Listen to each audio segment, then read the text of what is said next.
Quantum Foam, Episode 27, Dark Matter, and Dark Energy. Physics.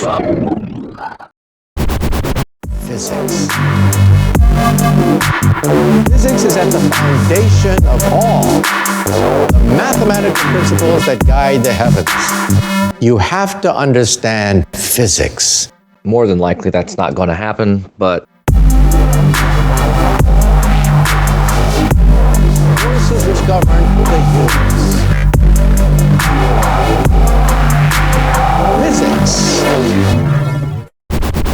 dark matter and dark energy, they are actually different. I think we'll be going over how they relate to one another, but let's go over dark matter first and then dark energy. I'm sure you've heard a little bit about some of this information that came out of the theories of the Big Bang Theory, the chronology of the universe, and the general age of the universe. This type of matter is what's left over that they can't account for. They can only account for a certain amount of what they see, and this is about 85%. 85% of the stuff that interacts with what we see is unaccounted for. It's about a quarter of the density of the stuff in the universe that we see. So we see this coming out of a lot of different observations. There are things with gravitational effects, and we call it dark because it just means we don't know what it is or where it comes from. It is the leftover, unexplained effects that we see that we are toying around with. This does not have observable electromagnetic radiation like light,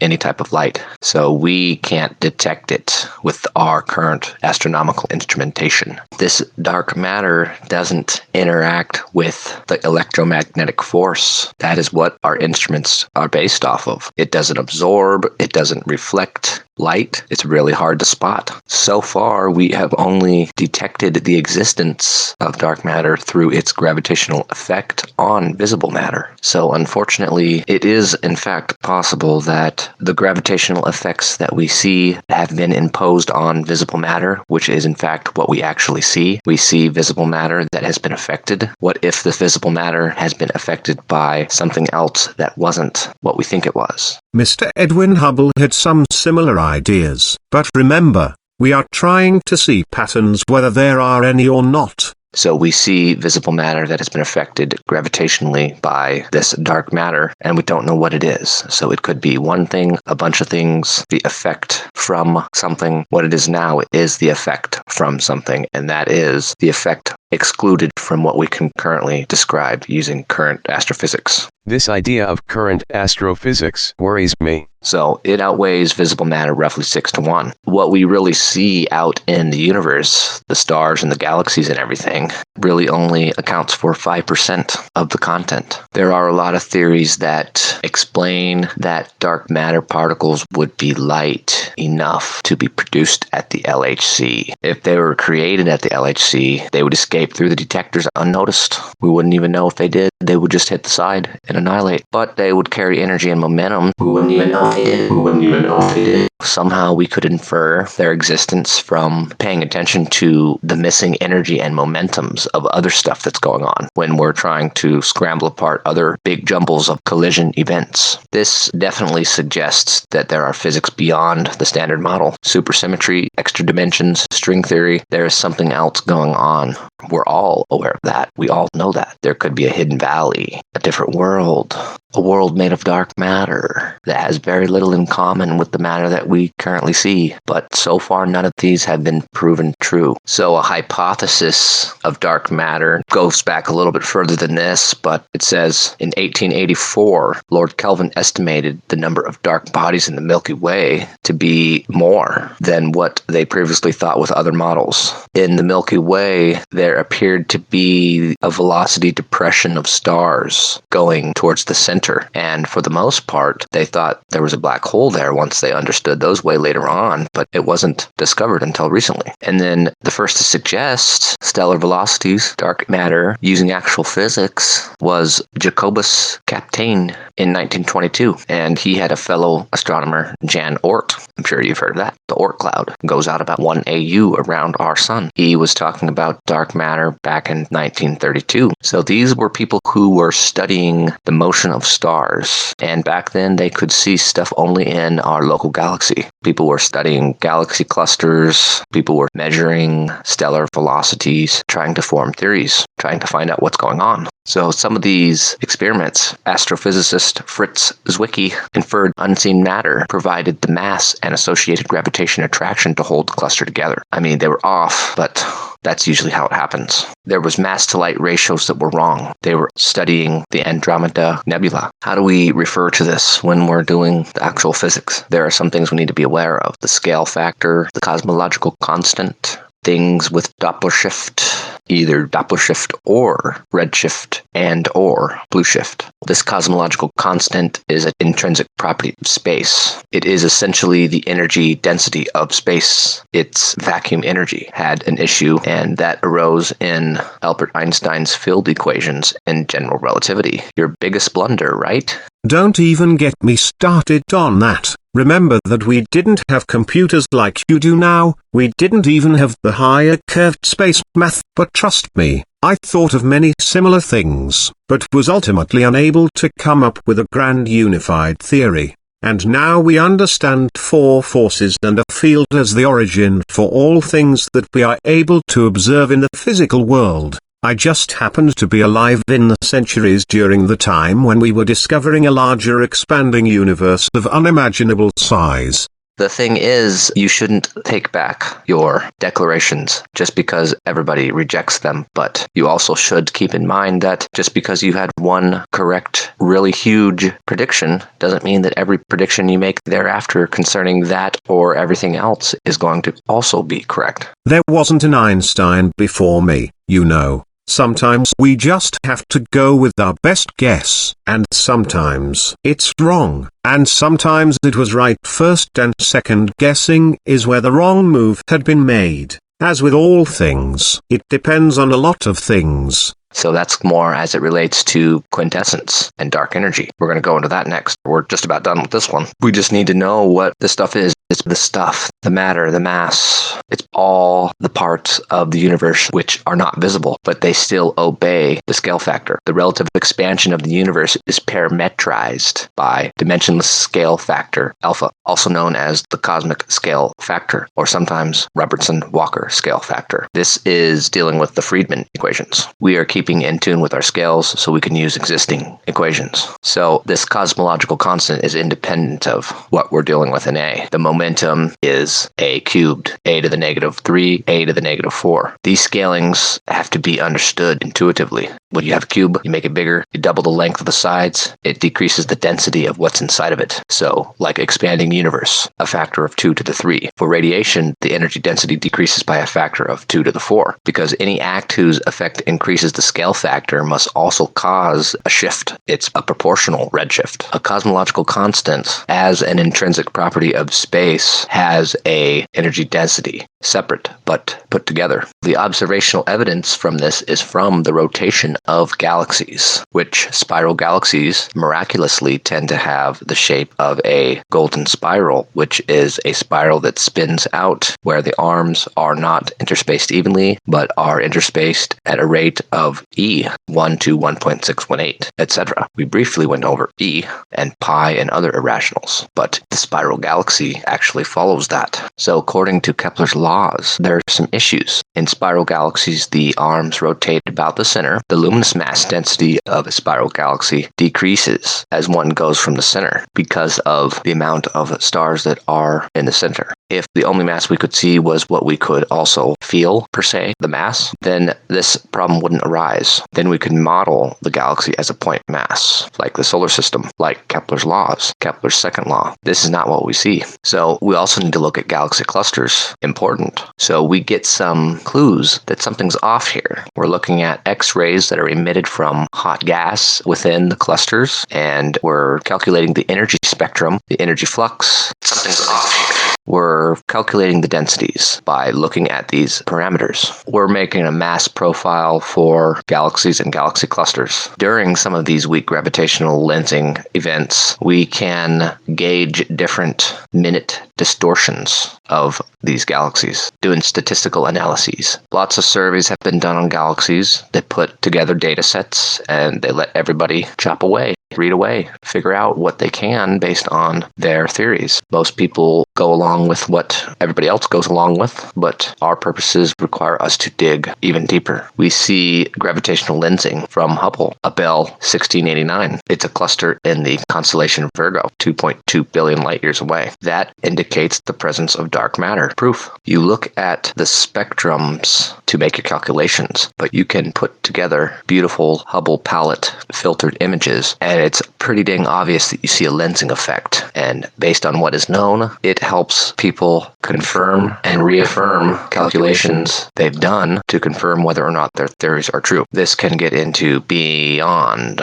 the standard model. The history of dark matter has a lot of stuff here, but I think we need to get into dark energy or we will run out of time. Confirm and reaffirm calculations. So, dark energy is unknown. We're looking at cosmology here. The way things are on the largest scales that we are able to conceive. People are looking at large-scale galactic and extragalactic events, the measurement of supernova explosions. We have a vacillating universal expansion rate. The universe is expanding at different rates. This is where some of those flux theories come from. Unfortunately, both of these really are at the heart of the biggest problem, which is we need to know initial conditions. We need to understand the Big Bang. We only knew about ordinary matter and radiation and dark matter. But then we have dark energy too. And yes, energy is mass and mass is energy, but we're splitting it off there because both of them aren't understood and they are separate things. So you look at them together. That's why we're doing this episode together. But they are two different separate areas. These are coming from measurements of cosmic microwave background radiation, WMAP, and Planck. Planck reaffirmed WMAP to a higher degree of accuracy. They're going to keep doing it. The main correspondence explaining this phenomena, dark energy, dark matter, is the concordance model of cosmology, Lambda CDM. It's a parameterization of the Big Bang cosmological model, which covers 3D space and major components, and we need to know what our cosmological constant is. We denote it by lambda. And so we got cold dark matter, ordinary matter as well. So according to our best measurements, dark energy contributes 68% of the total energy in our present day universe. This is obviously our observable universe. Are we able to observe outside our observable universe? That's what we're trying to do. I think once you can get to this point, you can go back and forth. If it is ever going to be possible, it will need to be done that way. So ordinary matter, they call baryonic matter. You know a little bit more about that now because we went over a lot of that. Ordinary matter is baryonic matter. We will be getting more into that next episode when we cover the standard model of particle physics. The mass energy of dark matter and baryonic matter contributes 32% total, 27 and 5. Other components like neutrinos and photons contribute a very, very small amount.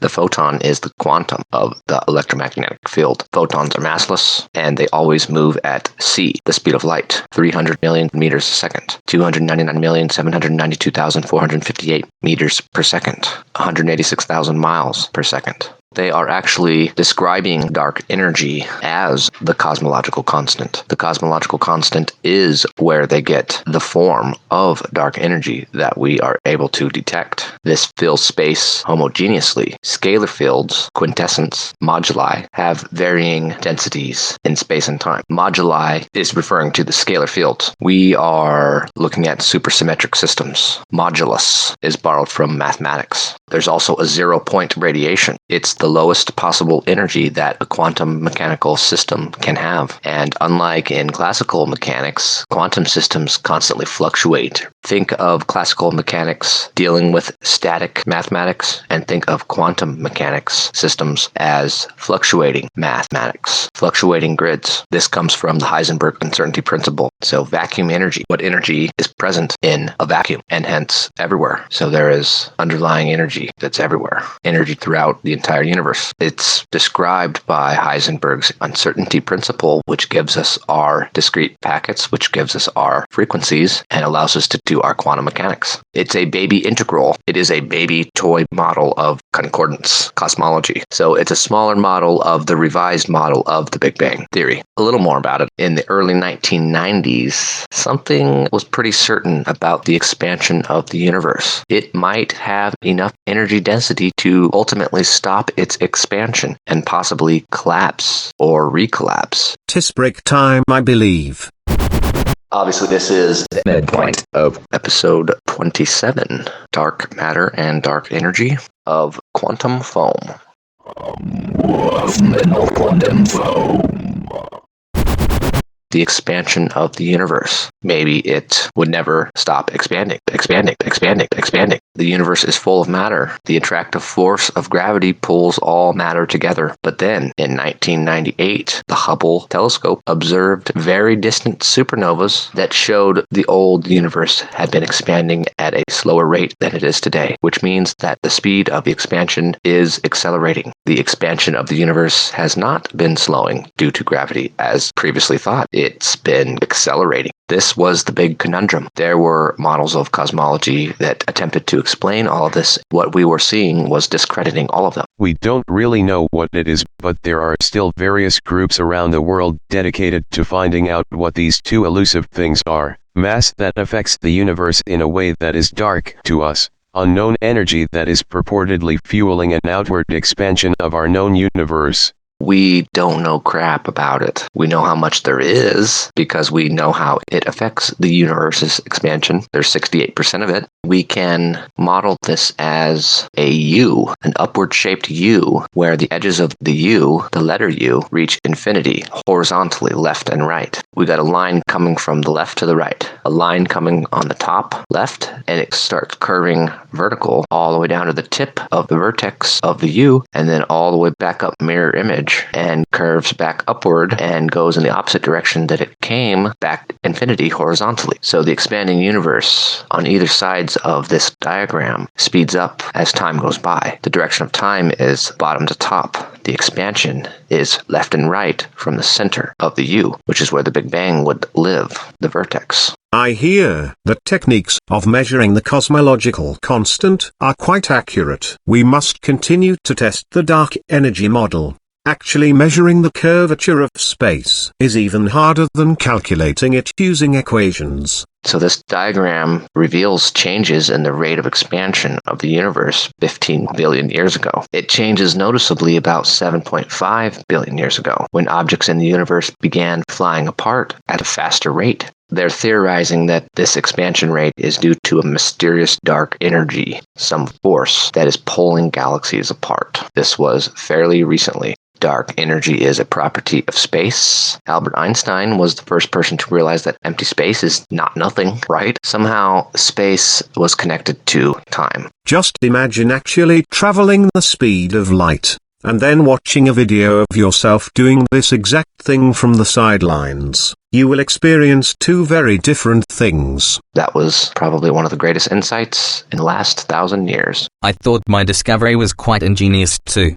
That gravity was the exact same force acting on us to keep us on the surface of the Earth, as well as that which makes the moon rotate around the Earth. All this by simply watching and charting stars. There are many properties that we are just beginning to understand. But since energy is a property of space itself, we have to begin looking at all of this in a completely different way. Other explanations say that this energy comes from quantum theories of matter. It comes from the quantum. This is where the virtual particles come from. They become real when we see them. They were getting wrong numbers with that. There could be a completely different field or some fluid of dynamical energy that could explain this. This is quintessence of the Greek philosophers. That is named after the fifth element, but we don't know much about it. Yeah, alright. Hold on. Hold this. Hold my drink. Hold my damn drink really quick. Quintessence, what an archaic idea. This is the other possibility besides the ones that you guys in this century have labeled as the Big Crunch and an understanding of cosmology which could be said to have a never-ending, indefinite expansion. one where there is a current cosmological constant included within the model. Of course, another possibility is that the general theory of relativity is wrong. Yeah, right. But that is unlikely. Wouldn't you say, after 100 years with no violations at all, shouldn't that be the way it shall remain? I tend to agree with that. Feel free to continue to question everything, when appropriate. But it might be wrong in a small way. We don't know if it's a difference between a missed detail or a strategically switched qubit that has been replaced with a strategically programmed qubit to take the entire system down. That idea, you can relate that to supposedly how the Death Star was destroyed in the newer Star Wars movies. The girl's father was the director of the place building the thing, and he built a inconsistency in the structures of the pieces that eventually became the Death Star to cause a chain reaction to blow the whole thing up by hitting one area with energy blast. Knocking out womp rats left and right. So in that same way, a piece of a theory can be replaced by another piece that perfectly makes it null and void. That is why if a theory is wrong in a major way, it might be wrong completely. But if it's wrong in a minor way, it might be an overlooked detail. If we don't know which case is the case, then it's possible that his theory could be sort of kind of wrong. But I don't think it's wrong in a major way. That is the moral of the story. See, relax. We all still have much faith in the versatility of the general theory of relativity. But if that was the case, then we would have to throw out everything and have to start back from square one, and I don't feel like doing that. Stop messing around with us. We already are on square 2, but that's it. We have infinity squares to go, and we are on square 2. Great. So to get into some of this stuff a little bit more, great. There's not much on it besides crazy, wacky theories that people come up with. Great. We are interested in finding observational evidence, and a lot of this is very hard to do and time-consuming. I can't wait for the JWST to go up so we can begin seeing infrared in 21-meter reflectors with 16 huge infrared detectors. I went and looked at them. They're pretty cool, but that's what they are, charged coupling devices. These are the new photo plates. The light that is emitted from the great beyond travels all the way across the universe in a direct and sometimes very indirect gravitationally lensed path and goes into the detectors in the telescope that will be in the L2 Lagrangian point in the gravitational well between the Earth-Moon telescope system. That is where the WMAP was. There are other things there, and it takes minimal power to keep items there, and they are relatively safe behind the gravity of the Earth, which can block the light from the sun. And I think it's cool that at that particular L2 point, the solar eclipse of that particular point between the Earth and the sun, you can see the entire sky with absolutely no radiation from the sun blinding your detectors and giving you incorrect results. In space, it's a lot harder to deal with the bugs and the birds around the telescope, so to speak. It's the cosmic rays and the gravity and the flying debris around the telescope. What I am getting at is once that telescope goes up and we get the flood of data and we have enough time to analyze it and put it with our known theories, then we will have a greatly increased pool of knowledge that will give us a better understanding of these theories surrounding dark matter and dark energy. There are a few more important things to mention about dark energy and dark matter. Remember that relativity dictates that two different separate inertial frames of reference can have changing rates of speed, each relative to the average background, as well as changing rates of observed visibility between observers in various locations within the scenario. Take our word for it that these equations are quite complicated and require vigorous attention to detail to compute. For instance, each frame is going at a speed and each has a direction of motion relative to the average background of everything else. When one object in one frame gains more kinetic energy relative to either the other object in the other frame or the average background as a whole, the object in the first frame of reference also gains more apparent mass than any objects within the second frame of reference, or any objects in the frame of reference that is figured as the average background. The relativity of these possible scenarios enables unstable mathematics all the way to the top. You have me questioning a few things I have believed for years. What exactly are you trying to say here, Newton? Our understanding is incomplete.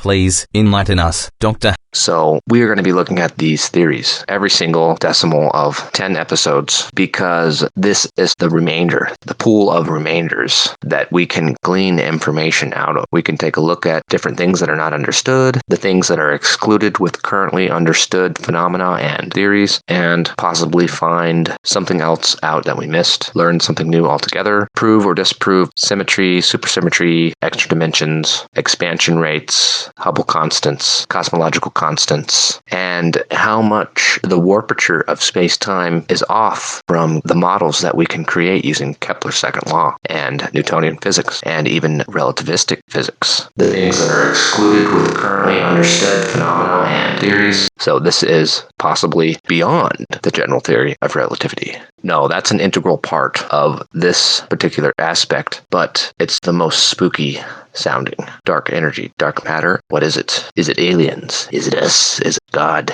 Is it you? Is it me? I don't know. I do know that this is about the furthest we can go into these without getting too specific with what particulars of what mass are what. Indeed, I have always had an extreme interest in time and black holes and how they seem to both independently affect matter and energy in a variety of situations which attempt to supersede our current understanding of the cosmos. Not that it's my cup of tea, per se, but what about the black hole information loss that was heavily discussed by you and Dr. Leonard Susskind and many others since the 1970s? This information loss or not is just one of the many issues with our present proficiency with physical laws and theories, the least of which is the topic at hand here. What kind of matter actually is dark matter? I want to know the answer to that too. But keep in mind they find all this stuff from going through all the astronomical data that comes from telescopes. It is a very tedious undertaking to engage in this kind of astrophysics.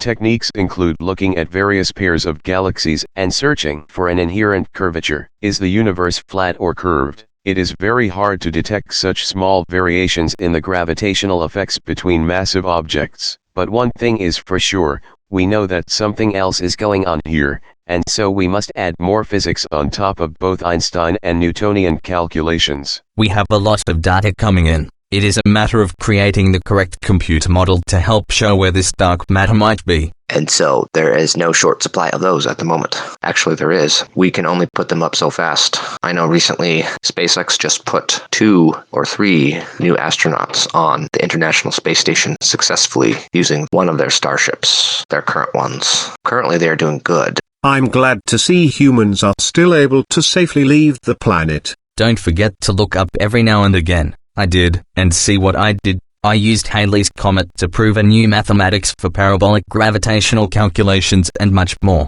And then the world modernized. Equality is getting closer, and people are starting to want to learn and educate themselves and their children. Once again, everything is not lost. We are still reaching for the stars. Boeing, Northrop Grumman, SpaceX, Virgin Galactic, Blue Origin. I know they all are doing pretty well and spending a lot of time in research and development to get us into space and into orbit and beyond. They are looking at setting up a moon base, and then beyond that, in the 2030s, possibly looking at setting up a Mars base. So I never would have imagined the space technology and the space-based telescopes that are possible now. The Hubble Space Telescope, besides the Large Hadron Collider Particle Accelerator, was probably one of the most important man-made machines in the history of the human race. It is likely either still being used or up on display somewhere. The point is to keep building bigger and better telescopes in the hopes of being able to build the next piece of the puzzle in the story of our existence.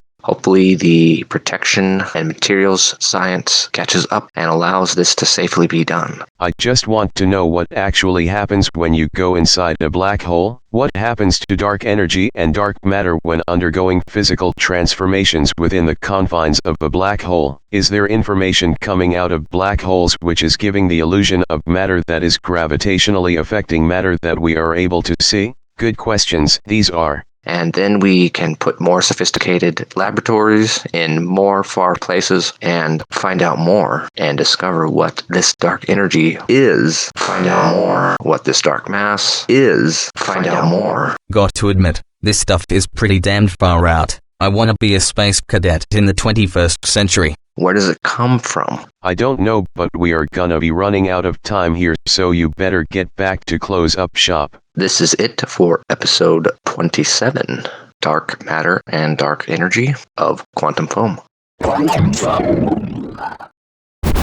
The zeroth wave disclaimer. The views and opinions expressed in this podcast are those of the author or authors and do not necessarily reflect the particular views, thoughts, or opinions of Zeroth Wave Productions, any of its sister companies, its parent company, Zeroth Enterprises, or any other entity which had existed, will exist, or which, quote-unquote, presently must exist outside the realm of our current space-time. Quantum Foam is produced by Zeroth Wave Productions.